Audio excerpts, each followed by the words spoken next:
Single wheel spin, grinds, jumps. যখন কোনো কিছু হাজারবার চেষ্টা করার পরও সফল হচ্ছিলে না, কিন্তু চেষ্টা করে যাচ্ছিলে, অবশেষে তুমি সফল হলে, তখন বিশাল একটা স্বস্তি মেলে। যেমন আমার জন্য হ্যান্ড প্ল্যান্ট এমন একটি ট্রিক বা কৌশল ছিল, অর্ধেকটা করতে পারা পর্যন্ত চেষ্টা চালিয়েছি, আর যেদিন সেটা পেরেছি সেদিনই আমি সফল হয়েছি। ভাগ্য ভালো যে ভিডিও করা হয়েছিল। এটা অবিশ্বাস্য ছিল, কারণ আমি প্রথমে বুঝতেই পারিনি আমি করতে পেরেছি। আমি চালিয়ে যেতে যেতে ভাবছিলাম ওইখানে এটা কি ঘটে গেল।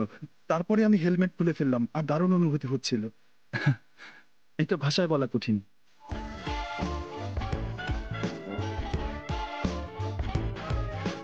একবার বিশ্ব চ্যাম্পিয়ন, দুইবার জার্মান চ্যাম্পিয়ন, এখন ওয়ার্কশপ নিচ্ছেন। স্কেটবোর্ড কমিউনিটিকে আমি আরও মুক্তমনা করতে এবং অন্তর্ভুক্তি বাড়াতে কাজ করতে চাই। বিএমএক্স কমিউনিটি ছাড়াও এরকম অন্য খেলার জন্যও কাজ করে যেতে চাই, কেননা আমার মনে হয় না হুইল চেয়ার স্কেটিংয়ের জন্য আলাদা কিছু দরকার, বরং আমি চাই একই জায়গায় সবাই অংশগ্রহণ করুক।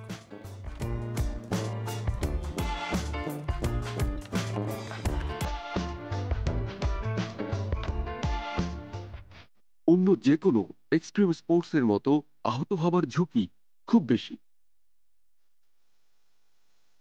শক্তিশালী করে বানানো স্প্রিং বসানো বিশেষ হুইল চেয়ার, হেলমেট আর নিরাপত্তা সরঞ্জাম। হুইল চেয়ার স্কেটিং প্রতিযোগিতা, ডেভিড লেভিসের বিচারকদের একজন।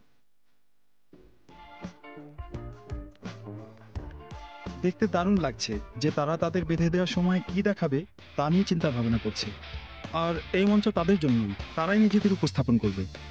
আমি মনে করি এ খেলায় নতুনরা আসবে, তা নিশ্চিত। আমার মনে হয় হুইল চেয়ার ব্যবহার করা সমস্ত শিশু কিশোরদের জন্য হুইল চেয়ার একজন রোল মডেল থাকা খুব গুরুত্বপূর্ণ, কারণ তার কাছ থেকে বিভিন্ন ট্রিক শেখা ছাড়াও জীবনের নানা দিক তারা শিখতে পারবে।